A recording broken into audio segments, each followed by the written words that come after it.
Amen, que Dieu soit béni. Alors on va continuer à prier le Seigneur. Amen. Alléluia. Loïc va nous chanter un beau cantique. Amen. Ça en est préparé deux. Alléluia. Amen. Hein? Amen, Jésus. Alléluia. Que Dieu le bénisse, mon Loïc. Amen, amen. Alléluia.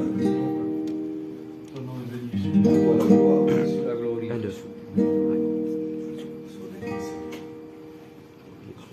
Sois béni, Seigneur. Merci, Jésus. Un, deux. Quand les vents souffleront si fort Sois béni, Jésus. Merci, Père. et que je ne saurai plus vers quel chemin aller, Seigneur, tu seras là pour guider mes pas et pour dire que tout ira bien. Et quand je passerai par le désert et que mon cœur sera dans la sécheresse, tu feras jaillir des fleuves d'eau vive et tu béniras ma vie. Je te donne tout, je te donne ma vie, car en toi j'ai tout trouvé. Tu es mon berger. Quand les vents souffleront si fort et que je ne saurai plus vers quel chemin aller, Seigneur, tu seras là pour guider mes pas et pour dire que tout ira bien.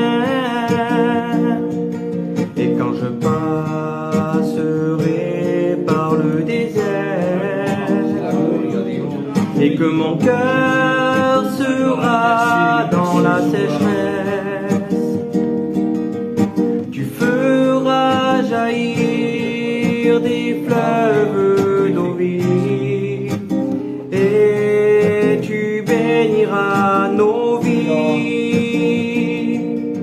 Je te donne tout, je te donne ma vie, car en toi j'ai tout trouvé. Tu es mon berger, tu es mon berger. Gloire au Seigneur. Priez le Seigneur. Alléluia. Si vous avez à cœur de prier, on a le temps ce matin, on va prier le Seigneur. À toi la gloire, Jésus. Nous louons ton nom. La gloire, Jésus. Alléluia. Sois béni. Oui, Jésus. Oui, Alléluia. Sauveur. Amen. Merci Seigneur pour ton église ce matin, Seigneur. Merci Seigneur pour ta présence ce matin. Amen. Seigneur mon Dieu. Merci Seigneur parce que tu dis dans ta parole de trois assemblées en ton nom. Alléluia. Et je veux te rendre grâce pour ça, Seigneur mon Dieu. Merci Seigneur pour ta parole qui est bénie. Gloire à Dieu. Alléluia, Jésus. Merci Seigneur pour tes serviteurs que tu bénis. Oins-les de ton esprit, mon Sauveur. Remplis-nous de toi ce matin. Remplis-nous du Saint-Esprit ce matin. Pour la gloire, Seigneur mon Amen. Dieu, ce matin, Seigneur mon Dieu. Merci d'avance, Seigneur mon Dieu, pour les beaux cadeaux que tu vas nous donner ce matin, éternel Seigneur. Je veux te rendre grâce et te bénir ce matin. Car je suis venu pour te louer ce matin, Seigneur mon Dieu. Pour te rendre grâce ce matin, Seigneur. Alléluia. Mon Dieu. Alléluia. Pour la gloire. Notre frère va nous chanter un dernier cantique et on laisse la place au bon conseil de la parole de Dieu. Alléluia. Amen. On dispose nos cœurs au travers de Et bien de ce dernier chant, que l'Esprit de Dieu puisse disposer pleinement nos cœurs à recevoir le bon conseil de la parole. Amen.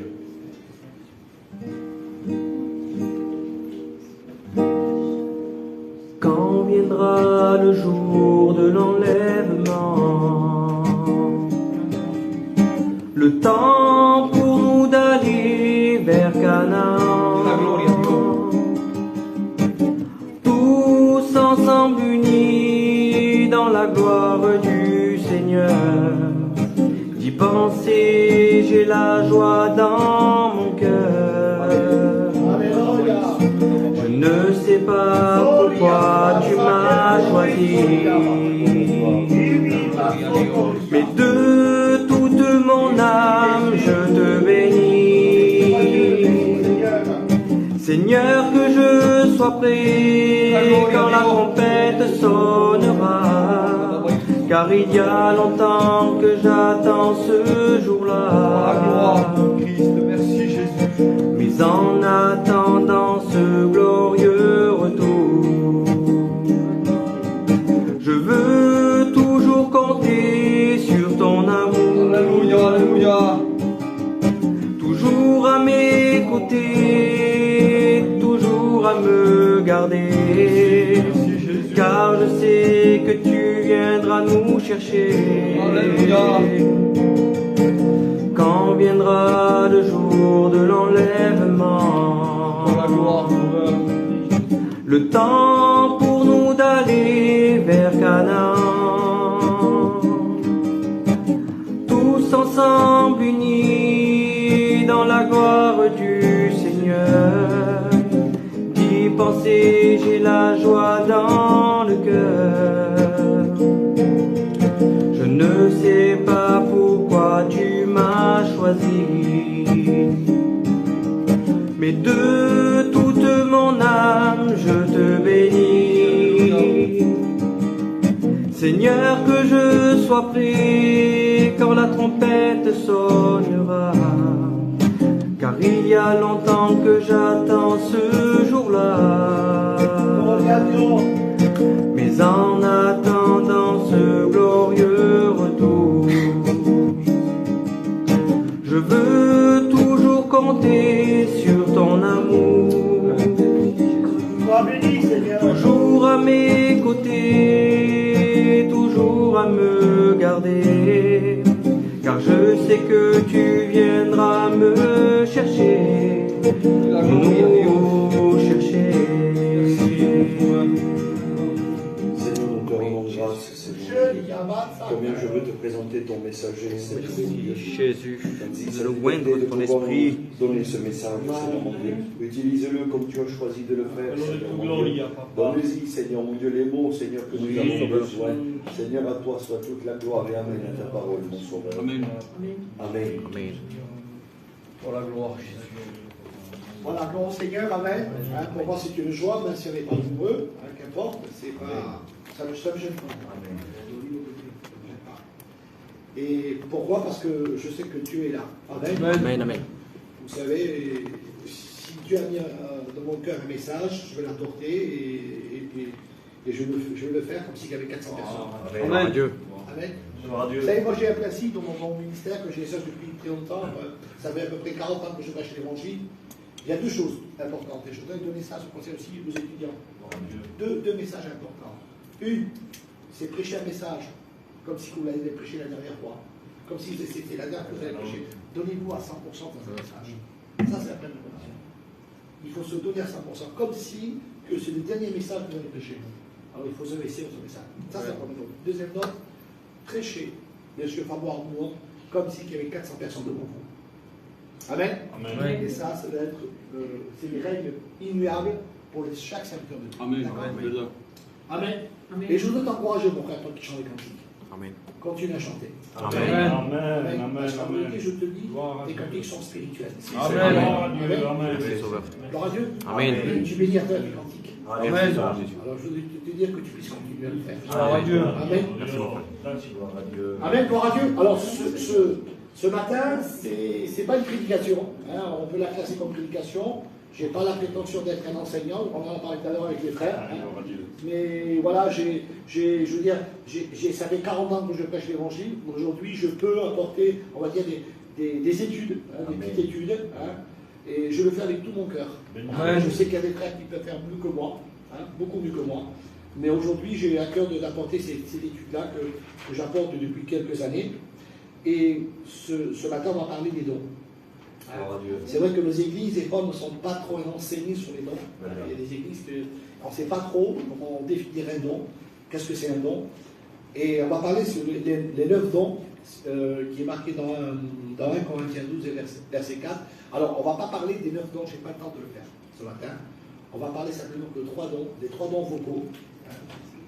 On va parler du don de la prophétie, le don de l'université des langues et de celui de l'interprétation. On va parler uniquement de ces 3 dons, peut-être avec le temps, si Dieu le permet, si votre serviteur me montrer, je ferai les autres dons par la suite du message. Alors, c'est vrai, on va parler de ces dons-là, parce que l'Église a besoin d'être enseignée, de savoir qu'est-ce que c'est un don, comment le définir. Moi, je sais, vous savez, comme la parole de Dieu me dit, que mon peuple périt par manque de connaissances. D'accord? Moi, j'ai appris quelque chose, c'est quand des fois, on ne sait pas, parce qu'on ne sait pas, on n'ose pas faire. Parce qu'on n'a pas la connaissance. Alors, quand on n'a pas la connaissance, alors on ne veut pas se... C'est pour ça que quand je prêchais ça à Juste, les jeunes étaient encouragés, parce que quand on n'a pas la connaissance et de quoi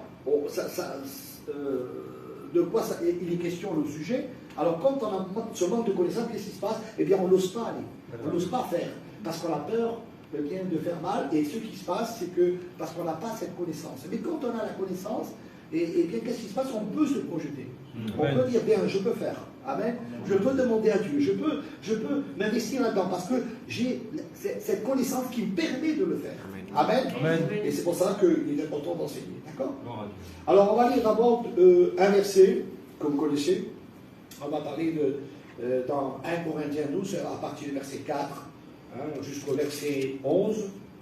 On va lire ensemble. Il y a des diversités de dons et le même esprit.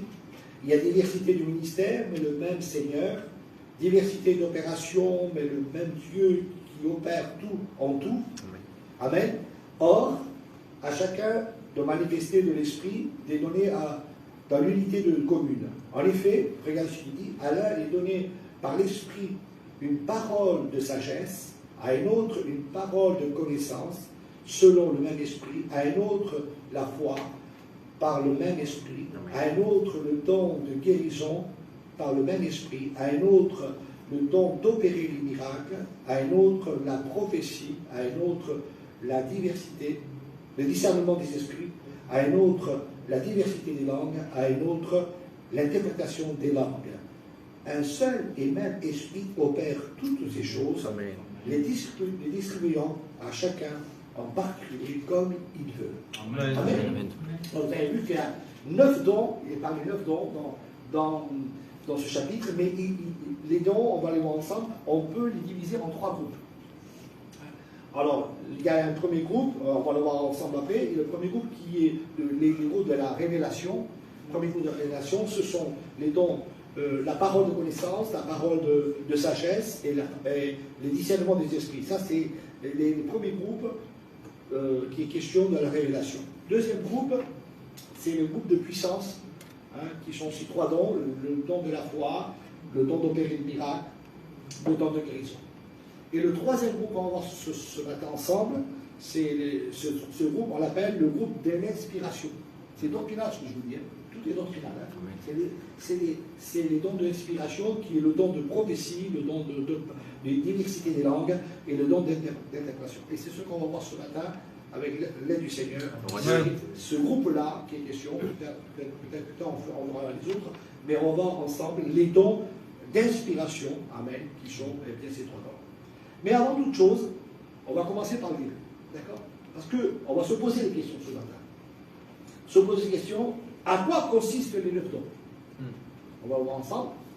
Deuxième question, à quoi sert-il? Amen. Amen. Et troisième question, comment les pratiquer? Amen. Je pense que quand on va finir le message, on va comprendre Hein, et on va donner ces réponses à ces 3 questions pour bien connaître ces noms. D'accord? Alors, la première chose que je voudrais dire, c'est que quand Jésus, avant de partir, avant de mourir au moment de la croix, eh bien, il a préparé ces choses. Il les a préparées. Bien sûr, Jésus a préparé ses disciples, il a préparé son Église. D'ailleurs, quand il va dire à Pierre, dans Matthieu 16, si vous voulez noter ce verset, parce qu'il est important, Matthieu 16, verset 18, il dit, et vous connaissez ce verset quand il dit, eh bien, je te le dis, tu es Pierre, et sur cette pierre, je bâtirai mon Église. Amen. Ce que les portes de ces jours de mort ne vaudront point contre elle. Amen. Amen. Je ne sais pas si vous avez fait attention. Comment est écrit l'Église dans ce chapitre? Comment il est écrit l'Église? Comment il est écrit? Lisez la Bible, ouvrez la Bible s'il vous plaît. Il est écrit en E majuscule. Église, E majuscule. Pas un petit E, pas un petit E. E majuscule. Pourquoi? Parce qu'il parle, Jésus parle là de l'Église universelle. Amen. Il ne parle pas de l'Église locale. Il ne parle pas de cette Église, l'Ariane, ou celle de Fréjus. Il parle de l'Église, eh bien, on va dire universelle. Et pourquoi Jésus va dire ça à Pierre? Il va dire, Pierre, eh bien, je bâtirai mon Église. C'est-à-dire qu'à partir de là, eh bien, il y a un plan, un plan que Dieu va mettre en place. Amen. Et quand Amen. il dit à Pierre, eh bien, je bâtirai sur toi mon Église, c'est-à-dire que Pierre va être les prémices, si vous préférez, ça va être le détonateur, ça va être celui qui va commencer par le premier message, 3000 âmes vont se convertir. Ça va être la naissance de l'Église, la naissance de cette véritable Église, et ce que Jésus va dire à Pierre, il va dire, tu vas être le détonateur, c'est de là, c'est à travers ton premier message que l'Église va être formée. Amen. Ça va être le départ. Vous avez vu, comment tu l'as? C'est un E. C'est pas Matthieu 16, 8? 16 18. 18. Ah, pardon. 18. Ouais, E majuscule. Voilà. Comment elle est? E majuscule. Voilà. Et vous l'avez en E majuscule, mais parce qu'il est parlé de l'Église universelle. Et ce que Dieu veut dire. Alors quand Dieu va dire, regardez, ça va plus loin. Quand Dieu dit, eh bien, que les portes du séjour des morts ne vaudront point contre elle, ça veut dire quoi? Ça veut dire que l'enfer, si vous préférez, ou plutôt les ténèbres, le diable, avec ses démons, ne pourront pas la combattre. Alléluia. Ne pourront pas dégoûter le plan de Dieu. Ne pourront pas, eh bien, détruire le plan de Dieu. C'est-à-dire que Jésus est en train de dire à Pierre, non simplement tu vas être celui, eh bien, qui va être le détonateur pour que l'Église, eh bien, naisse, mais en même temps, ça va être un plan que personne ne pourra détruire. Gloire à Dieu. Amen. C'est-à-dire que là, Jésus est en train de mettre les bases. Il met tout en ordre en disant, voilà, vous allez prêcher l'Évangile, vous allez annoncer le royaume des cieux, mais en même temps, il faut savoir que là, il y a un plan que moi j'ai mis en place. Amen. Et ce plan-là, personne ne pourra le détruire. C'est-à-dire qu'aujourd'hui, nous vivons les 2000 ans après la mort de Jésus, et aujourd'hui, on voit que des églises naissent de partout, et personne, même s'il y a des problèmes, même s'il y a des problèmes dans les églises, qu'il y a des problèmes avec les serviteurs de Dieu, qu'il y a des problèmes dans les chrétiens, l'église est toujours là. Amen. Amen. Personne ne pourra fermer une église. Amen. Personne ne pourra détruire le plan de l'église. Amen. On continue? Amen. Alors voyez-vous, ça c'est déjà l'entrée, on va dire. C'est ce que Dieu est en train de dire, Jésus est en train de dire. Bon, Pierre ne comprend pas, hein, il ne comprend pas, il ne comprend pas, mais c'est en fin de compte un message prophétique. Pierre va être celui, le moyen dans lequel Dieu va se servir pour prêcher l'évangile dans Acte 2. Alors, il faut faire d'abord une mise au point. Qu'est-ce que Dieu a mis en place pour l'Église? Parce qu'on parle de plan, on parle de plan. Qu'est-ce que Dieu va mettre en place? Eh bien, regardez, premièrement, comme Dieu déclare dans Jean 16 et verset 7, il annonce la venue du Saint-Esprit. Amen. Ça, c'est la première chose. Il annonce, c'est-à-dire qu'il va dire lui-même, il vaut mieux que je m'en aille pour que le Saint-Esprit prenne ma place. Eh bien, si Jésus aurait resté sur terre, je me suis posé la question, si Jésus aurait resté sur terre, eh bien, aujourd'hui, il n'y aurait pas eu des églises de partout. Il y aurait une église où Jésus était. S'il était à Jérusalem, il y a une église à Jérusalem. Vous comprenez ça? D'ailleurs, on va le voir dans la parole de Dieu, on le voit plus tard, parce que dans le millénium, quand le royaume sera installé sur Jérusalem, que la capitale, le maître du monde sera à Jérusalem, on le voit très bien parce que Jésus il va établir Jérusalem comme la seule nation qui va diriger le monde. Et ça sera le seul endroit où on peut avoir adoré Dieu, au milieu de l'homme. Parce que tout le monde doit aller à Jérusalem pour adorer, parce qu'il est parlé du troisième temps. Vous comprenez? Alors, ça veut dire que, vous voyez, Jésus laisse la place au Saint-Esprit parce qu'il fallait que l'œuvre des églises, on va dire, locales, se fasse, alors il fallait que le Saint-Esprit soit de partout. Amen. Alors, c'est pour ça qu'il annonce d'abord le Saint-Esprit. Ensuite, deuxième point, on l'a vu dans ce chapitre, il dit, par exemple, Jésus a donné les 5 ministères pour l'Église, pour le perfectionnement des églises, petit e, Éphésiens 4, verset 12, il est parlé des 5 ministères que vous connaissez. Il y a aussi des messages qu'on peut apporter sur le ministère plus tard. Il est parlé, troisièmement, les 9 dons de l'Esprit. On a vu ensemble, là, qu'on va citer, c'est les 9 dons de l'Esprit. Troisièmement, quatrièmement, ce qu'il va donner à l'Église, c'est qu'il va donner aussi le fruit de l'Esprit. Alors, les dons, ça sert à quoi? Les dons de l'Esprit servent à l'édification de l'Église. D'accord? Les ministères servent au perfectionnement de l'Église. Les 9 dons servent à l'édification de l'Église. Et quatrièmement, le fruit de l'Esprit qui sert à la croissance de l'Église. Le fruit de l'Esprit que vous connaissez aussi, hein, la foi, la paix, la joie, et la fidélité ou autre chose. C'est 9 dons, c'est plutôt le fruit de l'Esprit qui est aussi réparti en 9 parties. C'est Galates 5, verset 22. Alors, voyez-vous, d'abord, voilà le programme que Dieu a donné à l'Église. Hein. Le Saint-Esprit a été donné à l'Église. Ensuite, il a donné les 5 ministères pour le perfectionnement de l'Église. Ensuite, il a donné les 9 dons qui servent à l'édification de l'Église. Et le fruit de l'Esprit qui sert à la croissance de l'Église. D'accord? Alors, les 9 dons, on l'a vu ensemble. Là, il y a la part d'abord, il y a la part de Dieu. Pour recevoir ces 9 dons.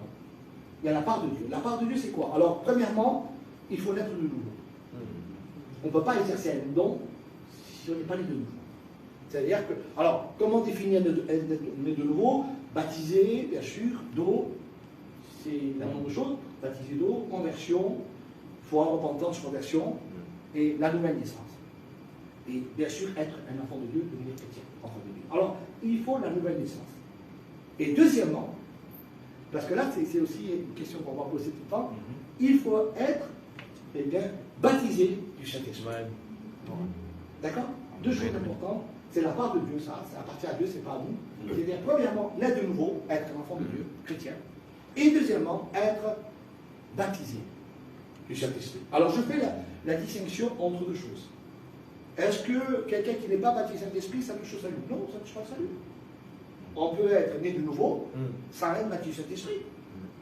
Et ça en manque en rien, et bien qu'on soit sauvé. D'accord? Mais le baptême du Saint-Esprit est important pour exercer les dons. Quelqu'un qui n'est pas baptisé du Saint-Esprit ne peut pas exercer les dons. D'accord? Alors, comment on reconnaît quelqu'un qui est baptisé du Saint-Esprit? Le seul signe que Dieu nous donne dans la parole de Dieu, c'est quand quelqu'un parle en langue. On peut dire, celui-là, il a été baptisé du Saint-Esprit. D'accord? Maintenant, quelqu'un qui prie, qui vient, il peut être un fidèle chrétien, il peut exercer, il peut être diacre, enfin pas diacre, mais il peut travailler dans l'église, il peut témoigner, pareil. Mais s'il n'est pas baptisé du Saint-Esprit, il ne peut pas exercer les dons. D'accord? Alors ça, c'est le baptême du Saint-Esprit. C'est-à-dire qu'on première. Alors, c'est la part de Dieu, la nouvelle naissance, et ensuite le baptême du Saint-Esprit. Est-ce que c'est clair pour vous ça? Amen. D'accord? Hein? Amen. Voilà. C'est pour ça que des fois, je vous dis trop, des fois on a du mal à croire que quelqu'un donne un don en connaissant sa vie.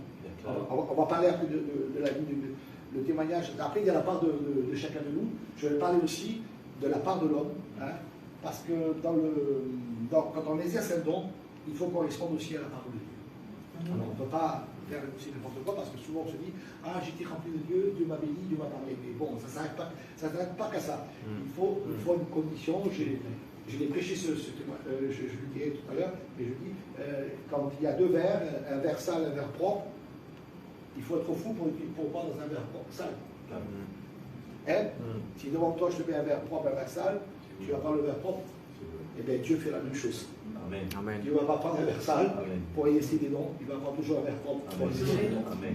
Alléluia. Alors on ne se pose pas la question là-dessus, mais on parlera après de tout ce qui est, on va dire, de la part de l'homme. Alors, pour continuer à travers ça, on va parler de ces 3 dons. Ces 3 dons qui sont pour nous importants. Alors, je vais essayer ici, voilà. Alors, ces 3 dons qui sont importants. On va parler premièrement du don de la prophétie. Alors, plutôt, je voudrais parler plutôt du don de la prophétie. On va parler du don des diversités des langues. On va commencer par le début. Le don des diversités des langues, c'est quoi? C'est celui qui parle en langue. C'est là qu'on connaît le baptême du Saint-Esprit. Il dit des mystères, c'est marqué dans le verset 2 du chapitre 14, il dit ainsi, celui qui parle en langue ne parle pas aux hommes, mais parle à Dieu. Regardez ce qu'il dit, personne ne comprend, c'est en esprit, il dit des mystères. Alors, c'est-à-dire que le parler en langue, quand quelqu'un parle en langue, il parle à Dieu. Il signifie, il signifie, il parle à Dieu. Mais il dit des mystères que nous, on ne sait pas. D'accord? Ça, c'est le parler en langue, c'est la diversité des langues. Par contre, dans la diversité des langues, il peut avoir 3 points importants. Peut-être qu'on ne sait pas. Alors, c'est quelqu'un qui peut, quand il parle en langue, il peut louer Dieu. Il peut louer Dieu, dire des merveilles, il peut louer le Seigneur en langue. Il loue le Seigneur. Regardez ce qu'il dit.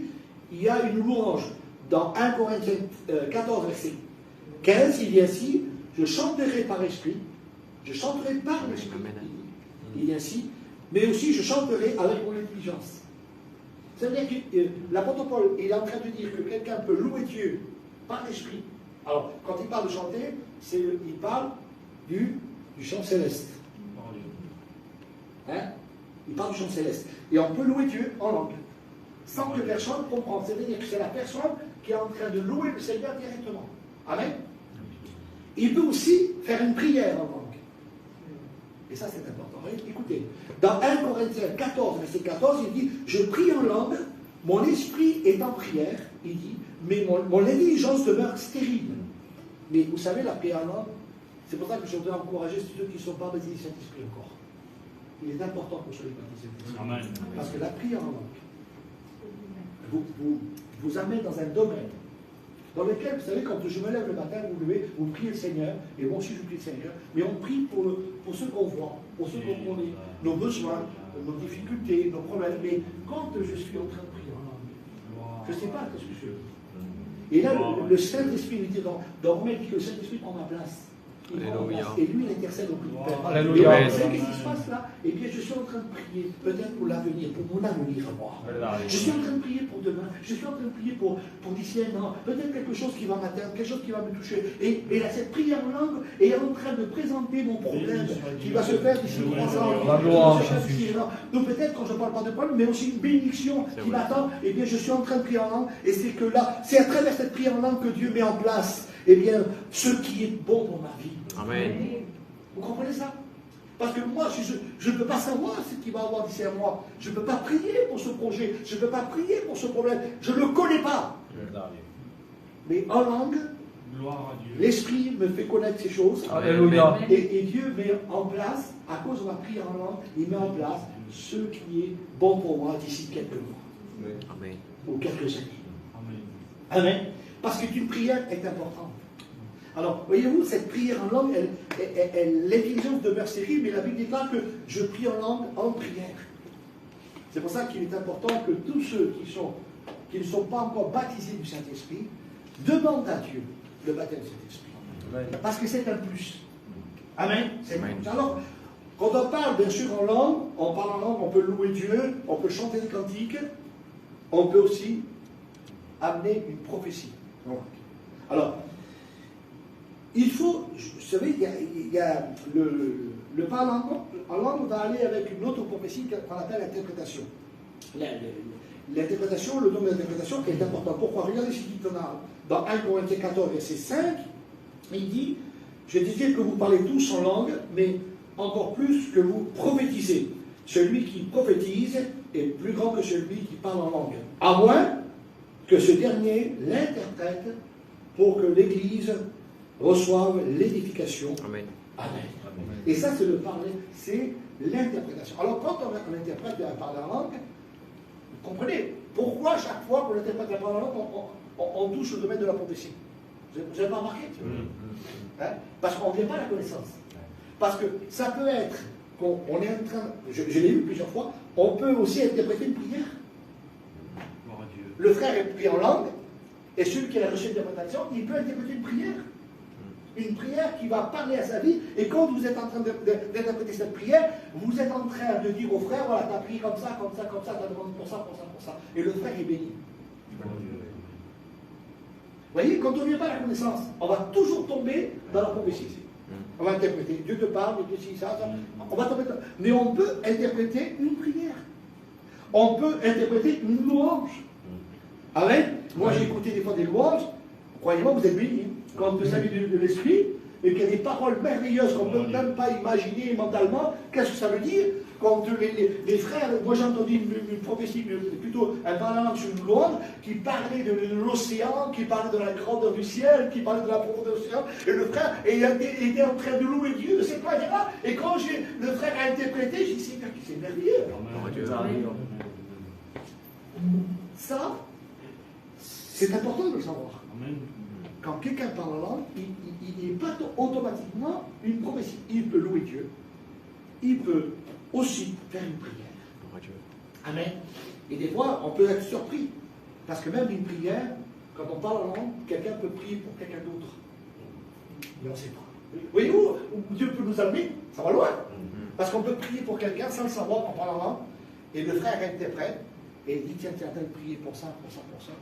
Et tu dis, c'est bien, c'est pas possible. Amen. Ça va loin. Alors je crois que il faut comprendre ces choses. D'accord?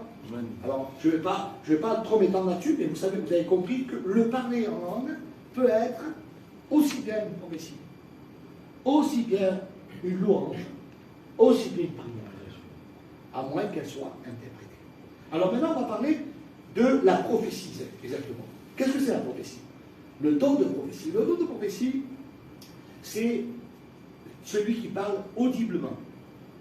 C'est-à-dire audiblement dans une langue maternelle. C'est-à-dire, on est en France, mais la prophétie doit se dire en français. D'accord?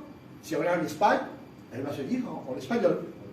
D'accord? Si on est en Italie, elle va se dire en italien. Amen? Alors c'est pour ça que la prophétie, c'est directement, c'est Dieu qui parle directement à l'Église. Par le biais d'un frère ou d'une sœur, c'est directement que Dieu parle à l'Église. Alors vous voyez la différence entre le parle à l'Église des langues et le don de prophétie. La l'Église des langues, c'est l'homme qui parle à Dieu, d'accord? Soit il prie le Seigneur, soit il loue le Seigneur, d'accord? Mais la prophétie, il peut être dans deux domaines, c'est-à-dire qu'il peut parler audiblement à Dieu, aux hommes, en langue maternelle, mais aussi avoir une prophétie en langue, à moins qu'elle soit interprétée, comme on fait d'habitude. D'accord? Alors ça, c'est le don de prophétie, réellement, c'est le don qui est donné en langue maternelle, c'est-à-dire audiblement. Il n'y a pas besoin d'interprétation. Souvent, on passe par l'interprétation, mais normalement, c'est celui qui n'est pas interprété, c'est le don audible. Alors, qu'est-ce qu'elle fait la prophétie? Regardez, la prophétie, au contraire, elle parle aux hommes, elle édifie, elle exhorte, elle console. Elle édifie, c'est-à-dire, elle va éclairer, elle va vous construire, elle va vous expliquer. D'accord? Voilà le but de la prophétie. Elle exhorte, elle va ranimer, elle va conseiller, elle va encourager. Amen. Amen. La prophétie aussi, elle console, c'est-à-dire elle va relever, elle va tout simplement soulager et réconforter. Voilà la prophétie, le but de la prophétie, c'est ces trois choses. Souvent, on tombe dans un travers dans la prophétie. Pourquoi je dis ça? Parce que j'ai entendu des fois des églises où la prophétie est exercée, mais elle est exercée d'une manière de jugement. Elle ne juge pas la prophétie. Elle peut juger à condition qu'elle donne une porte de sortie. Mais je vais expliquer après. Mais la prophétie, par exemple, elle ne condamne pas. Souvent, on entend la prophétie qui condamne. Elle ne condamne pas la prophétie. Elle porte un jugement, mais elle donne une porte de sortie. D'accord? Elle peut dire à l'état de quelqu'un qui est perdu s'il ne fait pas ce qu'il doit faire. Mais chaque fois, elle va donner la solution. Elle ne laisse pas dans l'état de condamnation. D'accord? Quand une prophétie reste dans l'état de condamnation, le Seigneur a pour but de se lever et de rectifier la prophétie. Il doit la rectifier. Maintenant, si la prophétie, elle condamne, et si elle donne une solution de sortie, on dit Amen. Amen. Gloire à Dieu. Amen. Voilà pourquoi ce don de prophétie est important, parce qu'il a un but de parler aux hommes, justement pour éclairer, pour animer, pour relever. D'accord? Alors, si l'Église est un corps, je voudrais parler de ça, c'est important parce qu'on va parler après des conditions. On peut parler maintenant des conditions sous les conditions pour exercer les dons. Alors, tout le monde dit je suis spirituel, on se fait une image, je trouve spirituel, ah je suis bien, je suis spirituel, je peux faire des dons. Bon, alors on a compris d'abord qu'il faut naître de nouveau. Deuxièmement, il faut avoir le baptême du Saint-Esprit. Alors, la condition des hommes, c'est quoi? La condition. La condition, eh bien, regardez, Éphésiens 4, verset 29, il dit ainsi, il dit que de sorte que de votre bouche ne sorte aucune parole mauvaise, mais qu'il y a lieu des bonnes paroles qui servent à l'édification, à la communion, à une grâce à ceux qui l'entendent. Alors voyez-vous déjà, l'instrument que nous avons dans la bouche ne peut pas sortir une prophétie et en même temps une malédiction. On ne peut pas. La bouche est importante. Alors premièrement, il faut savoir que celui qui prophétise doit se tenir. Je n'ai pas le droit d'exercer des paroles mauvaises de ma bouche. Je n'ai pas le droit, si celui qui a le don de prophétie, il n'a pas le droit de faire n'importe quoi. Et un jour, il y avait un frère qui m'avait raconté, ils étaient dans une mission, ils étaient dans une mission, et une sœur a été sous le chapiteau, elle avait prophétisé une prophétie extraordinaire, mais quelque chose de grand. Et 2 minutes après, la réunion s'est finie, elle était allée voir elle était dans son camping, et dans son camping, elle commençait à parler contre les enfants et à jouer les enfants. Et le serviteur sort de chapiteau, il dit, mais ma soeur, comment ça se passe? Il dit, comment ça se fait que il y a 2 minutes à parler en langue, tu as donné une prophétie, et là aujourd'hui je te surprends, à 2 minutes après je te surprends en train de jurer sur les enfants. Ça ne peut pas. Alors, quelqu'un qui exerce le don de prophétie doit, ou d'autres dons, doit avoir une bouche qui exerce simplement que la grâce de Dieu. En plus, regardez, il dit, eh bien, c'est important. Et regardez ce qu'il dit dans 1 Jean 3, verset 18, il dit, mes enfants, n'aimez pas qu'en parole, avec la langue, mais en action et en vérité. Vous savez, il y a des choses qui sont des fois déformées. Je ne peux pas dire à un frère, je t'aime mon frère, je t'aime mon frère, on s'aime, et ça reste que des paroles. La Bible déclare qu'il faut le vivre. Amen. Amen. Il faut être celui qui dit les choses, qui apporte une mission, en parole, en action et en vérité. Amen. C'est 3 choses importantes que le chrétien doit savoir. Il doit vivre, celui qui exerce ses dons, doit vivre la vérité de l'évangile, doit vivre aussi la parole de Dieu et être en action. C'est-à-dire le côté pratique. D'accord? Maintenant, on va parler aussi du voile. Le voile pour les femmes, c'est important. Quelqu'un qui prophétise, une sœur qui prophétise, doit avoir un voile. Et souvent, il y a eu des controverses avec ce voile. Les gens disent aujourd'hui, enfin, il y a 3 contextes, hein, je n'ai pas le temps de tout expliquer. Dans les Corinthiens, à l'époque Corinthiens, quand l'apôtre Paul met en place le voile, il y a un problème, c'est qu'à l'époque, cette ville était païenne. Hein, et il y a une différence parce que les femmes juives d'elles-mêmes portaient le voile. C'est-à-dire qu'une femme juive se convertissait, elle portait le voile d'elle-même. Parce que ça faisait partie de leur culture. Vous comprenez? Mais quand les païens sont venus, à l'époque, il y avait des femmes païennes qui exerçaient des métiers un petit peu. Voilà. Ils étaient devant les temples païens, hein, c'était des femmes prostituées. Je me suis dit, bon, je suis dire la vérité. Et ces femmes-là, elles exerçaient ces choses-là dans les temples païens, elles étaient prostituées. Et ces femmes-là avaient la tête rasée. Alors, on savait reconnaître une femme, à l'époque, c'était une prostituée, une femme mariée, parce que la femme mariée portait un voile, et la femme prostituée avait un crâne rasé. Alors, ce qui est arrivé en Corinthe, c'est ça que je vous explique, ce qui est arrivé en Corinthe, c'est que ces femmes-là se sont converties. Se sont converties. Alors, elles venaient à l'église. C'était gênant pour elles. C'était gênant de prier avec un crâne rasé. C'était gênant. C'est pour ça que l'apôtre Paul va instituer le voile, pour qu'il n'y ait aucune différence et que ces femmes-là ne se font pas gêner. Parce qu'elles étaient nées de nouveau. Et c'est pour ça que l'apôtre Paul vient toucher le voile, parce que avant que ces femmes se convertissent, il n'y avait pas de problème. Elles étaient tous voilées. C'était des femmes juives. Elles étaient tous voilées. Elles venaient se convertir. Et les Grecs et les Juifs étaient voilés. Mais pas eux. Alors pour rectifier le tir, l'apôtre Paul va instituer le voile pour que ces femmes-là, justement, ne se soient pas trop jetées et qu'elles puissent devenir des enfants, des chrétiennes à part entière. Amen. Voilà pourquoi le voile est né en Corinthe. Alors c'est pour ça qu'aujourd'hui, ils disent oui que la chevelure sert de voile. C'est faux. La chevelure ne sert pas de voile. D'accord? La Bible parle d'un signe pour les anges. Je ne sais pas si vous l'avez lu. Regardez ce qu'il dit. Regardez, on va le voir ensemble. Il dit dans 1 Corinthiens 11, verset 10, il dit ainsi que c'est pourquoi que les femmes, à cause des anges, doivent avoir sur la tête une marque d'autorité dont elles dépendent. Une marque sur la tête. Il ne parle pas de chevelure là. Il parle d'une marque sur la tête. C'est-à-dire le voile. D'accord? Et c'est important de le savoir. Et dire que toutes les femmes au contraire qui prophétisent la tête non voilée déshonore son chef comme si elle était rasée. Vous voyez? Le mot est employé comme si c'était rasé. Alors, l'apôtre Paul a institué ça pour deux raisons. Si des fois on pose des questions sur le voile, une, c'est pour ce que je vous ai expliqué, c'est-à-dire c'est le côté, on va dire, local de l'Église, et de deux, le voile a une portée spirituelle. Amen. Amen, c'est pour les anges. D'accord? Et bien sûr pour l'ordre de l'Église. Alors bien sûr, la tenue vestimentaire, on pourrait en parler, je prends la liberté ce matin, Ouais. dans 1 Timothée 2, verset 9, il dit ainsi, je veux aussi que les femmes soient vêtues de manière décente, avec pudeur et modestie, qui ne soit pas ni de tresses, ni d'or, ni de perles, ni d'habits somptueux. Alors vous allez parler de pourquoi on parle de tresses, pourquoi on parle de perles à l'époque, parce qu'aujourd'hui tout le monde prend des tresses. Je sais pas, c'est pas méchant, mais à l'époque c'est important parce qu'à l'époque on faisait la distinction entre, on va dire, la nation égyptienne, qui était beaucoup avec des tresses et des ornements et des colliers, que celui des Juifs. Alors c'est pour ça que l'apôtre Paul prend cet exemple-là, hein, mais il voulait dire simplement, il voulait marquer entre ceux qui est de l'Égypte, on va dire, Amen. et ceux qui est de Dieu.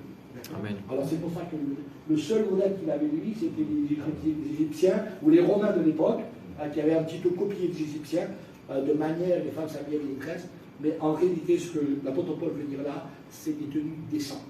Il ne parle pas de tresses, mais surtout une tenue décente, hein, qui est pour les enfants de Dieu. Bien sûr, on parle de tenue décente, il y a des femmes des fois, je dis, voilà, des femmes des fois qui ont un voile, mais une mini-jupe. Il faut deux voiles. Il faut le voir sur la tête et le voir sur le mini-jupe. C'est un petit peu embêtant quand même. Hein. Alors, si on prend un voile, merci Seigneur, il faut que la tenue corresponde avec le voile. Ne mettez pas un voile, une mini-jupe, ça ne sert à rien. Hein, vous l'avez compris. Hein. Dans une femme qui est née de nouveau, on n'a pas besoin de dire tout ça. On n'a pas besoin. Une femme qui est née de nouveau, elle le comprend, elle a le sein qui révèle ces choses. D'accord? Et aussi, il y a des femmes qui, des fois, qui portent des pantalons aussi.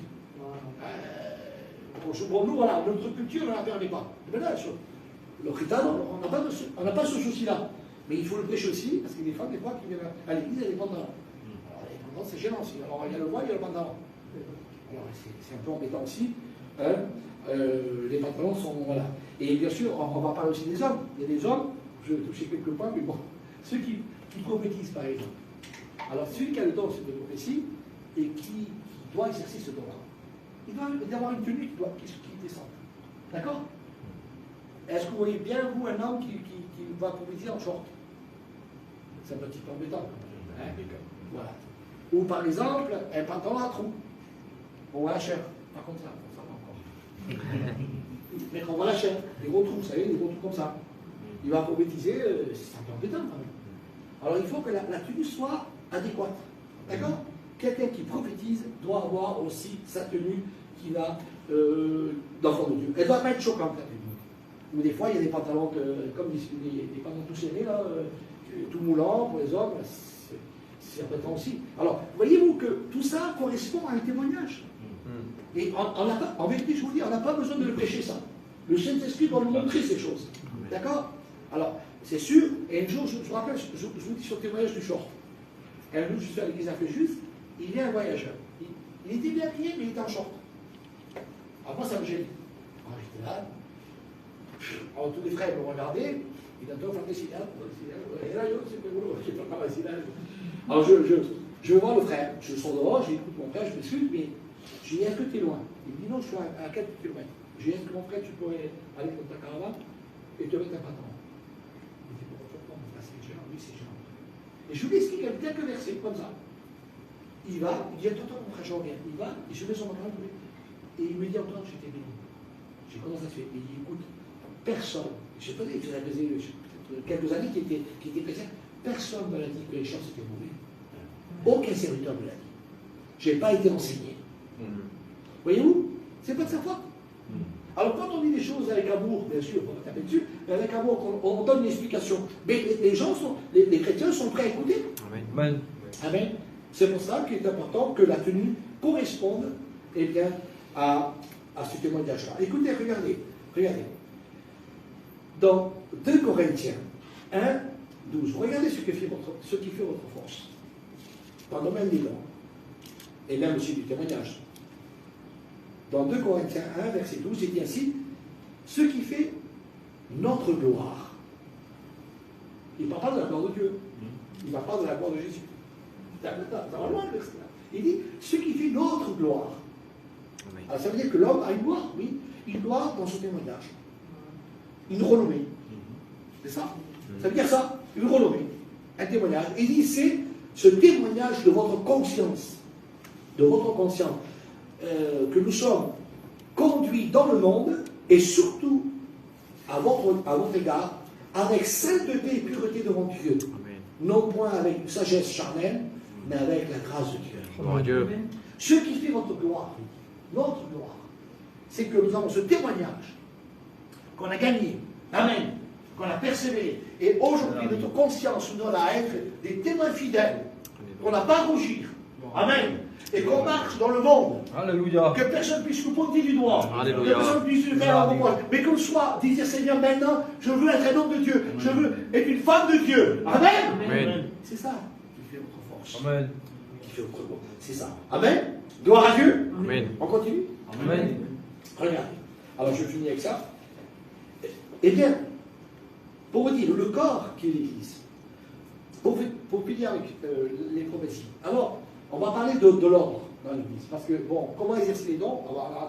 Maintenant, comment exercer les dons? On a compris que la tenue, on a compris que le témoignage, le vocabulaire est important pour exercer ces dons. Alors, il ne faut pas oublier que l'Église est un corps. Dans 1 Corinthiens 12, verset 27, il dit, vous êtes le corps de Christ, vous êtes ses membres, chacun sa part. Ça veut dire quoi? Ça veut dire que la main ne peut pas prendre la place de l'œil. Ou l'œil ne peut pas prendre la place du pied. Parce qu'un corps qui est déformé ne sera pas un corps. Regardez ce qu'il dit dans le verset à la suite que je voudrais vous dire avec vous. Éphésiens 4, verset 7. C'est en lui, il dit, que la grâce et tous les liens, son assistance, tout le corps bien coordonné, formant un solide assemblage, tire son accroissement, selon la force qui convient à chacun, et de chaque partie de l'édifice lui-même dans la charité. C'est-à-dire que vous avez une force, la main a une force, l'œil a une force, le pied a une force, qui est différente, mais chacun a sa place. Et quand le corps est bien coordonné et chacun a sa place, eh bien le corps fonctionne. Amen. Fonctionne dans une règle. Amen. Amen. Fonctionne dans une règle. Et je crois que ce matin, il faut comprendre, n'essayez pas de prendre la place de l'autre. Ne soyez pas jaloux de la place de l'autre. Amen. Amen. Le frère qui exerce un don, ou le frère qui a une place, il va exercer ce don avec sa force que Dieu lui donne. Amen. Parce que toi, eh bien, tu as une place aussi que Dieu t'a donnée avec une autre force, avec une autre capacité, avec un autre but. Mais tu es utile aussi dans le corps. Parce que lui, sans toi, ne peut rien faire, et toi, sans lui, tu ne peux rien faire. Il faut comprendre que le corps est un assemblage, qu'on va se coordonner, qu'on va être ensemble, et pour que ça fonctionne, il faut que chacun ait sa place. Un corps qui n'est... Si on commence à rentrer dans le domaine de l'autre, eh bien c'est un corps qui va être tordu. D'accord? Il est tordu. Et le fonctionnement ne peut pas être exercé dans l'Église. C'est-à-dire que Dieu va tout stopper. Ça veut dire qu'à cause de toi, les autres ne peuvent pas exercer un don. Ça veut dire ça. Ça veut dire qu'à cause de toi, l'Église ne peut pas prospérer. Ne peut pas être dans l'édification. Ne peut pas recevoir les dons parce que tu es en train de te battre pour une place. Vous comprenez? Et tant que le corps n'est pas assemblé correctement dans l'amour et dans l'unité, Dieu ne peut pas exercer les dons. Voyez-vous, c'est pour ça que quand Dieu parle d'ordre, c'est ça aussi. C'est la communion. C'est la communion entre frères et sœurs Et c'est ça la communion. Quand Dieu dit, par exemple, dans la parole de Dieu, c'est un verset qui me vient à l'esprit, je le dis maintenant, quand il dit 2 ou 3 rassemblent dans mon nom, je vous trouve au milieu de vous. Pourquoi il dit ça, le Seigneur? C'est pour l'Église. Parce qu'à l'époque, ce verset n'avait aucune force. Vous savez pourquoi? Parce qu'à l'époque, il y avait le temple. Moi, si je voulais prier, c'est au temple que j'allais. Si j'étais tout seul, je prie quand même Dieu au temple. À l'époque, ce verset n'avait aucune force. Mais il a une force à cause de l'Église, aujourd'hui. Amen. Parce qu'aujourd'hui, ce verset est exercé dans l'Église. 2 ou 3 rassemblés à mon nom, je me trouve au milieu de vous. C'est-à-dire que Dieu, il faut d'abord qu'il y ait une communion, il faut d'abord qu'il y ait un assemblage du corps du Christ pour que Dieu exerce les dons. Voilà pourquoi je dis ça. C'est-à-dire qu'il fallait s'assembler, s'accorder pour qu'il puisse avoir un partage dans l'Église. Amen. Amen. On continue. Amen. Alors, l'ordre dans l'Église, c'est quoi? L'ordre dans l'Église, exercer les dons, regardez ce qu'il dit. Alors, on va comprendre.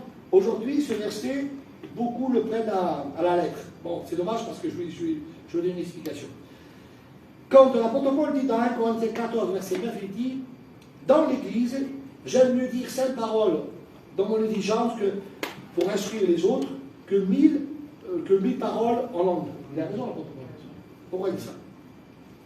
Je fais la différence entre une réunion d'évangélisation et une réunion de prière. Des fois, dans les réunions d'évangélisation, on parle tous en langue. Un inconverti, il vient. Il n'a jamais entendu parler en langue. Jamais, il ne sait pas que ce qu'il croit, c'est des démons qui s'en vont. Et vous avez perdu quelqu'un qui est passé à côté de son salut. Ah, mais moi je suis béni. Ah oui, mais tu passeras toi. Tu passeras toi. Vous comprenez? Vous voyez la différence qu'il y a c'est important ça, c'est important. On peut être béni dans une réunion. Pourquoi je dis ça? On peut être béni et des fois on parle en langue. Il y a 2 ou 3 inconvertis, ils peuvent la faire. Le salut n'a pas été prêché à leur âme à cause de toi, parce que tu as regardé beaucoup pour toi. C'est pour ça que l'apôtre Paul dit, je préfère parler 5 paroles en intelligence avec mon cerveau que parler en langue, que 8 paroles en langue. Parce que c'est pour les réunions d'évangélisation. D'accord? Il y a aussi, dans la parole de Dieu, quand il est parlé, par exemple, dans 1 Corinthiens 14, verset 27, il parle que celui qui parle en langue, il vaut mieux qu'il y en a 2 ou 3 dans l'église qui parlent, à chacun son tour, et cela soit interprété. Là aussi, c'est un verset qui n'est pas compris, parce que des fois, on compte les prophéties. Une prophétie de 3A, la 4e, on arrête. Il ne faut pas faire ça. Pourquoi? Parce que l'apôtre Paul disait ça, parce que c'est aussi un contexte. Parce que des fois, il y a eu tellement de maisons qu'il a voulu limiter à 3 prophéties. Cela veut dire qu'aujourd'hui, on peut avoir 4 prophéties, si c'est dans l'ordre. 25, si c'est dans l'ordre, si c'est bien, si c'est respecté, si chacun parle son tour, qu'il n'y a pas que l'Église, on peut dépasser ces 2 ou 3 prophéties. Parce que si on ferait ça, c'est-à-dire qu'on veut limiter Dieu comme ici Dieu le parle. Moi, ça m'arrivait, par exemple, que la réunion termine et qu'on est avant les annonces et qu'il y a une prophétie qui se lève. Alors, si il y en a eu 3, je vais arrêter celle-là. Et si elle est là, elle est vraie. Vous comprenez? Et c'est celle-là qu'elle parle. Peut-être les 3 autres, on va en parler peut-être des prophéties aussi charnelles, il faut le dire, qui sont poussées par l'esprit. Parce que les prophéties, des fois, qui ne sont pas données de Dieu, parce que c'est des pensées humaines, c'est des pensées, on connaît le problème, on connaît l'Église, alors on est un petit peu touché dans un sentiment, alors on commence à prophétiser. Et là, c'est un danger. C'est un danger pour l'Église. Regardez sur le verset qui dit ça. Il y a un verset qui dit, 1 Corinthiens 14, verset 29, pour tout ce qui concerne les prophéties, 2 ou 3 parlent, et les autres jugent. Les autres jugent. Ça veut dire quoi? C'est les serviteurs de Dieu qui jugent la prophétie, qui vont analyser la prophétie. Parce que souvent, eh bien, les gens parlent, ils sont poussés par des pensées. Alors ils veulent des fois que les choses s'arrangent. Par exemple, il y a un contact, Seigneur te dit de parler à ton frère, c'est que bon, la prophétie, si elle n'est pas de Dieu, elle n'est pas de Dieu. Même si ceux qui disent c'est bien, mais si elle n'est pas de Dieu, c'est pas de Dieu. C'est-à-dire que ce n'est pas le temps de Dieu. Dieu le fera. Amen. Amen. Alors, il y a des prophéties, et c'est pour ça que les serviteurs sont là pour juger les prophéties, parce que, écoutez-moi bien, moi ça m'est arrivé, je vous dis, qu'il y a des prophéties qui sont des sentiments, qui sont sentimentales, qui ne sont pas charnelles, mais elles sont sentimentales. Et ils n'ont rien à voir avec le plan de Dieu. On veut vouloir arranger les choses. Pourquoi? Pas de problème. On veut des fois arranger les choses, c'est vrai. Mais il faut le temps de Dieu. Parce qu'arranger quelque chose avec nos sentiments, avec notre amour, avec notre intelligence, ça ne marchera pas. Mais quand Dieu réconcilie quelque chose, quand Dieu le fait avec le Saint-Esprit, ça dure. Amen. Voilà la différence. Alors, il faut laisser les choses à Dieu. Alors, c'est pour ça que les serviteurs de Dieu sont là pour juger bien, les prophéties. Ils ont le droit, les serviteurs, je le dis, ils ont le droit de se lever et de dire, pasteur, arrête. Mon frère, arrête. Ils ont le droit de le faire. Ne soyez pas vexés, s'il vous plaît. Ça arrive. Au contraire, bénissez Dieu. Amen. Parce que si le frère le fait, c'est pour, premièrement, un bien pour l'Église. Et deuxièmement, c'est pour que tu puisses, toi, être exaucé, et surtout que tu puisses être enseigné par la parole. Parce que si le frère te laisse dans cet état-là, tu vas prospérer, tu vas grandir dans cette erreur-là, et tu seras plus béni. Amen. Je ne sais pas si ça arrive, il y a des prophéties, des fois, des sœurs qui prophétisent tous les dimanches. C'est bien. Ou des frères qui vont prophétiser tous les dimanches. C'est bien aussi. Mais je me pose une question, est-ce que c'est que elle qui a reçu le don? Parce que c'est lui qui a reçu le don. Alors, on peut dire aussi aux sœurs, aux frères, de demander et de prier Dieu que Dieu vous donne ses dons. Aussi bien d'interprétation, aussi bien de prophétie. Que Dieu vous donne ses dons. Amen. Amen. Et aussi des langues. Alors, quand je parle aussi des langues, ça arrive aussi. Par exemple, vous allez aller en Italie, vous ne savez pas parler italien, et vous parlez italien. Je l'ai vu. Je l'ai vu dans des églises. Il n'y a pas trop longtemps, je suis allé à Villa-Loubet, un frère a prophétisé en italien, j'ai tout compris. Et pareil, il dit, ça va en italien, je dis, il a des prophéties en italien. Bon, ça fait partie des langues. On peut parler d'autres langues audibles dans un pays étranger. Tu parles. Il y a un frère aussi, il y a un témoignage aussi d'un frère ici à Nice aussi. Il est parti dans le pays de l'Est. Oui, il est parti dans le pays de l'Est, il était là-bas avec eux, avec des jeunes. Et il y avait des interprètes, tout ça. Il parlait avec eux. Et lui, il a fait une simple prière à son père. Il dit, Seigneur, je veux parler manouche. Comme ça. Il ne savait pas le mot manouche. C'est lui qui savait le manouche. Il a commencé à parler manouche. Aujourd'hui, c'est devenu le plus grand interprète d'Adi. Les frères qui sont là-bas, les frères qui sont là-bas, on le prend comme lui, il dit parce qu'il parle vraiment le vrai manouche. Pas le mot manouche. Il a demandé à Dieu, après il parle manouche. Il est devenu l'interprète officiel. C'est pour dire, ça existe. Amen. On ne le demande pas, ça existe. Il faut en profiter. C'est pour Amen. nous. Amen. C'est pour vous, c'est pour nous ça. Écoute, c'est pour nous. Amen. Amen. Là, c'est libre. Aujourd'hui, tu vois, aujourd'hui, je vous mon cœur, j'ai le temps. Aujourd'hui, je reçu 2 dons. Je ne les avais pas, il n'y a pas trop longtemps. Depuis que je pars au Portugal, les 2 m'ont exercé 2 dons. Je lui donne de la connaissance, le don de sagesse. Amen. Je le dis. Alors, c'est-à-dire, comment ça se passe? Alors, il y a des gens qui viennent, et Dieu me révèle leur vie. Je vois la chose comme ça. Et je leur dis, voilà, il est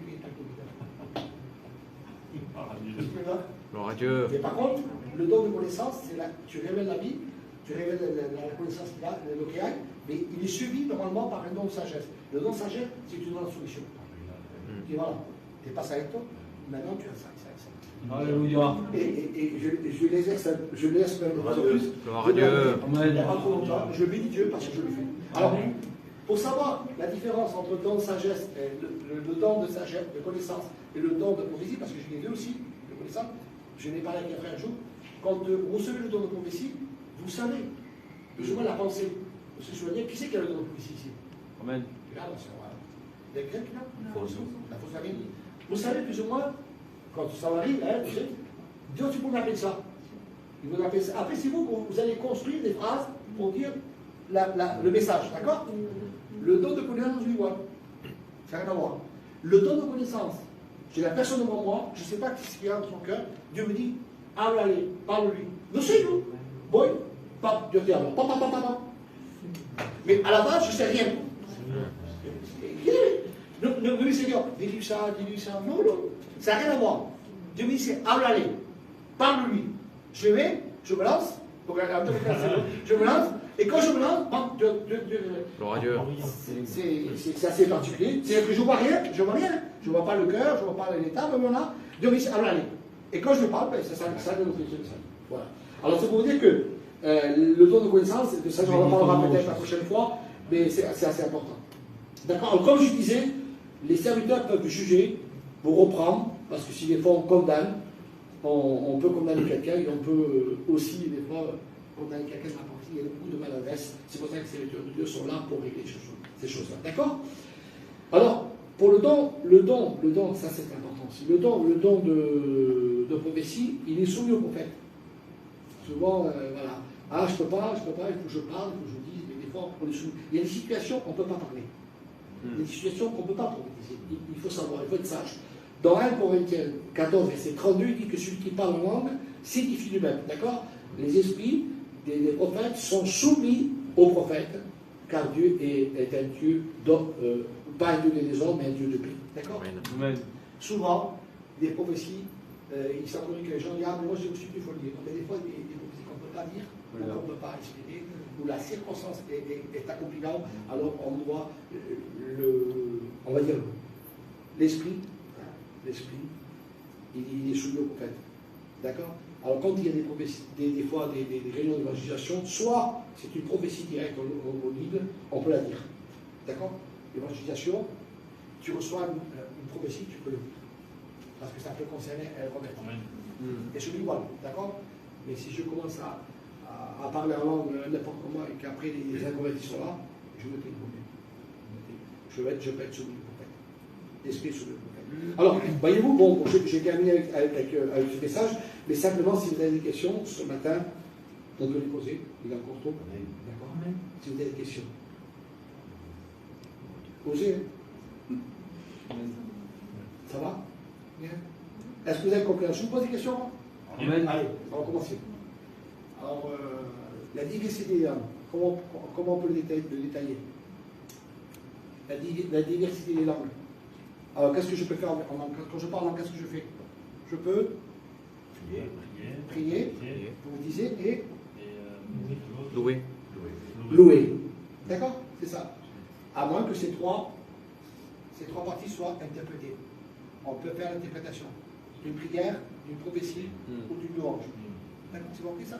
La prophétie, par contre, qu'est-ce que c'est? La prophétie, c'est parler directement à l'Église, de la part de Dieu. Hein, l'Église des langues, on parle de l'homme à Dieu. Tu as dit tout à l'heure aussi qu'il y avait des prophéties qui condamnaient, qui n'étaient pas bonnes, il n'y avait pas de solution. C'est ça. C'est-à-dire que des prophéties, la prophétie doit édifier, elle doit exhorter, elle doit relever, et pas condamner. Elle peut juger, mais en ayant une sortie de secours. La solution. D'accord? Mais pas condamner. Et un jour, vous allez rigoler. Un jour, il y a eu un problème à Perpignan. Vous avez vu, quand monsieur me l'a conté, à Perpignan. Il y a eu deux familles qui se sont disputées. Le lendemain, deux femmes sont venues à l'église. Il y a une prophétie de la femme qui a dit tu vas mourir. Non.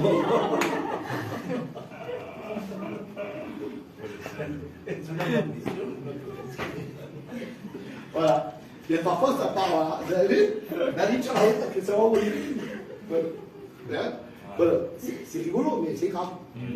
C'est grave, parce qu'on exerce ces dons-là dans l'église. Il a fallu que le pasteur se lève, il a repris. C'est la seule, tu ne peux pas faire, tu peux pas dire ça.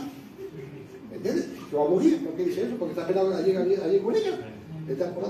Voilà. C'est pour ça qu'il faut faire très attention, exercer les dons, c'est important, mais il faut savoir. Alors, c'est vrai qu'on peut juger, mais il y a la solution derrière. Amen. Hein? Il ne faut pas rester sur un jugement, ni une condamnation, surtout pas. C'est pour ça que le pasteur est là pour nous. Alors, c'est vrai que peut-être la prochaine fois, on parlera de la parole de connaissance, la parole de sagesse. J'ai touché deux petits mots là, on peut en parler. Et l'initialement des esprits, c'est important. Amen. Ça aussi, c'est important. Ça touche un petit peu tout ce qui est des possessions. D'accord. Parce qu'une possession, parfois, elle ne se voit pas. Elle ne se voit pas. Et elle ne se manifeste pas. Des fois, les possessions, ce n'est pas obligatoire qu'elles se manifestent dans l'église. J'en ai vu plein, moi. Ils ne sont pas manifestés dans l'église. Vous avez un exemple dans la Bible, quand l'apôtre Paul part à Éphèse, c'est Éphèse, je crois que c'est Éphèse, et qu'une femme derrière elle dit gloire à Dieu, c'est des hommes de Dieu, tous ces hommes remarquables. Personne n'a vu qu'elle était possédée. C'est le discernement de l'esprit que l'apôtre Paul dit au nom de Jésus, maintenant sont de ce mort. C'est bien. Vous voyez? La différence, il y a des démons qui se manifestent, d'autres qui ne se manifestent pas. Et il faut le discernement de l'esprit pour que les démons se manifestent. D'accord? Il y a ça. Bon, on peut en parler. Après, il y a le don de la foi, d'opérer des miracles. Alors, il y a des dons qui sont donnés aux serviteurs uniquement, des dons qui peuvent exercer par les chrétiens. D'accord? Ça va? On est d'accord que les dons que tu pratiques doivent coïncider avec ton témoignage que tu portes. On l'a dit tout à l'heure, la dicho tu, el vaso limpio et le vaso sucio. Voilà, on est d'accord que c'est à nous à voir aussi de qui ça vient, de où ça vient et de comment c'est dit. Hein? C'est important de ver eso también. On ne peut pas être illuminé, hein, vivre dehors comme on veut, hacer todo lo que queremos y decir j'ai des visions, j'ai des songes, tengo eso, Dios m'a dicho, tout ça on le jette à la poubelle. On ne peut pas prendre, d'accord? Bon, je n'ai pas le temps de vous expliquer, mais il y a des prophéties qui sont charnelles, d'accord? Quand je parle charnel, ce n'est pas le péché. Charnel, c'est les pensées humaines. Mais il y a des prophéties aussi qui ne sont pas acceptables. C'est-à-dire, frère, tu vis n'importe comment, tu ne corresponds pas à la Bible, tu ne peux pas prophétiser. Tu ne peux pas avoir des visions. Tu ne peux pas que Dieu te parle, c'est pas possible. Le verbe sale ou le verbe propre, on les deux là. Pourquoi il y a des verbes propres? Pourquoi Dieu va prendre, on les dit verbes propres là. Pourquoi il va prendre un verbe sale pour prendre un prophétie? T'as la langue au Dieu? On va mal faire. Alors, ces gens qui font ça, je t'explique pourquoi. Pourquoi ils font ça, ces gens? Parce qu'ils veulent se justifier qu'ils sont chrétiens. Ou ils veulent paraître comme des chrétiens. Alors, ils font ça pour dire moi je suis chrétien. Ou ils font ça pour dire mon Dieu, je ma place dans l'église, je suis chrétien. Mais il faut faire attention. Alors, c'est sûr, ne prenez pas tous les prophéties, frère. Ne prenez pas. Ne dites pas Amen à tous les prophéties. Analysez les prophéties. Amen. Si ça vient d'un homme de Dieu, si ça vient d'un homme de Dieu, prenez-la. Si son témoignage est touché, ne la prenez pas. Ne la prenez pas parce que derrière ça, c'est pas possible que Dieu parle. C'est pas possible. D'accord? Même si elle est bonne, la prophétie, même si elle est belle, hein? Ah si, Parce qu'elle peut être belle, la prophétie. Mais derrière ça, si ça ne correspond pas à l'évangile, ça va pas. D'accord? Une question peut-être encore? c'est naturel. Oui? Quand il y a une prophétie, qu'on dit c'est Dieu qui parle à travers nous, à travers les frères et la sœur, normalement il faut dire, Dieu, il se sert d'eux, il dit mon enfant, ou ils peuvent dire Dieu dit, ou Dieu te dit. C'est pareil, c'est pareil, parce que là, chacun a... Voilà, c'est pour ça que je disais, alors quand on reçoit la pensée de Dieu, chacun après va l'interpréter avec son langage.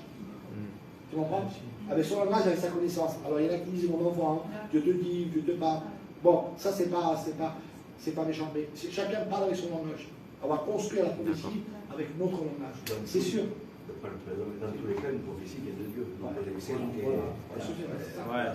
Elle vient de Dieu, après qu'ils disent mon enfant, ou Dieu te dit.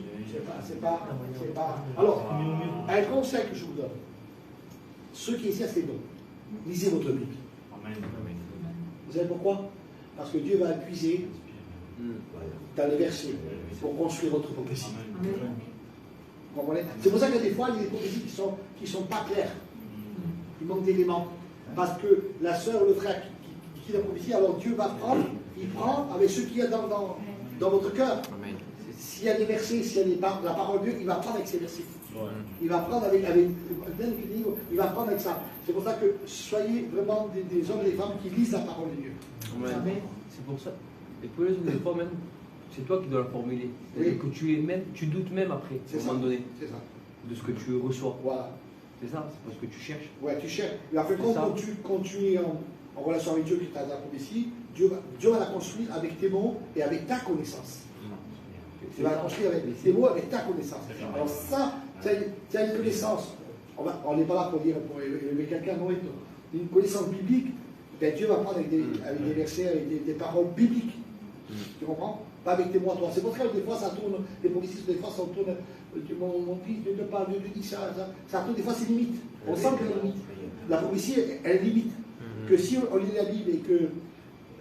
Moi, je te donne un exemple. Il y a une femme qui a été des années par nosotros. ¿Te acuerdas, Pai, que esa cómo se llama? Su nombre, que ha muerto hace tiempo, ha hecho su entierro. C'est une femme qui était libre dans la prophétie. Elle avait une connaissance de la Bible. Chaque fois qu'elle prophétisait le matin, le dimanche matin, et on l'avait pas. On tombait tous à genoux. Et voilà, c'était une femme exemplaire. mais elle avait une connaissance biblique et quand elle a eu une prophétie, elle a alors déclaré, c'était quelque chose de clair. Comprenez? Dans la prophétie, il faut être clair. Amen. Et je pense que c'est ça qu'il faut, c'est qu'on se place devant Dieu et qu'on soit clair. Bien?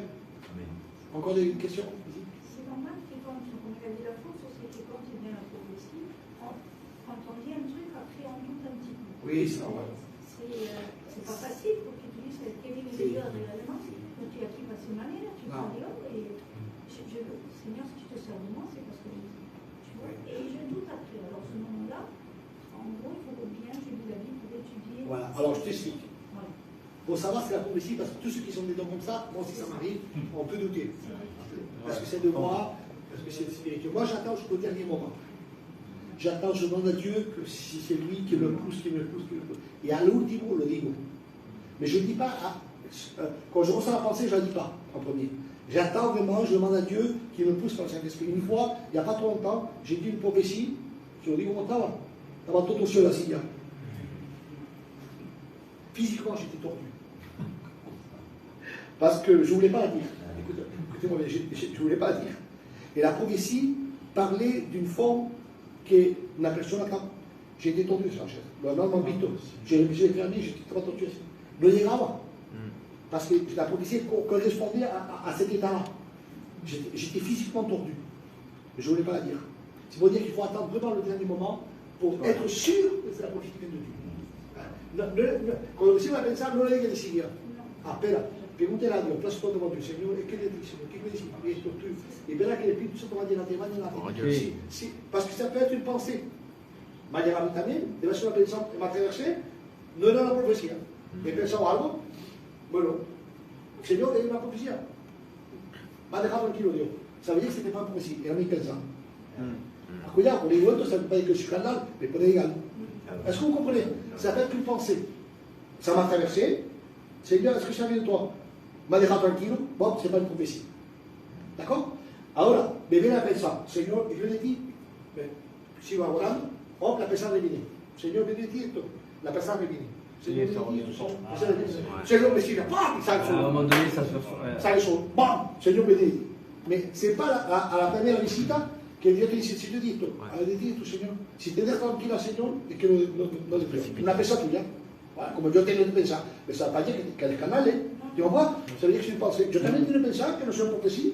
Iba a mí con el mensaje, pensaba que bon, mais c'était pas une prophétie. D'accord? Des questions encore? Vous souriez, ça veut dire que ça vous plaît ou pas? Voilà. Ça va? Bueno, on finit par la prière. Toutou, ça va? Bien. ¿Puedes acabar par la oración, Toutou? Quiero darte gracias y gloria, Señor mío, porque en este día, Señor mío, vamos a salir de aquí con algo de un enseñamiento, una convicción, Señor mío, Padre, una dirección, Señor.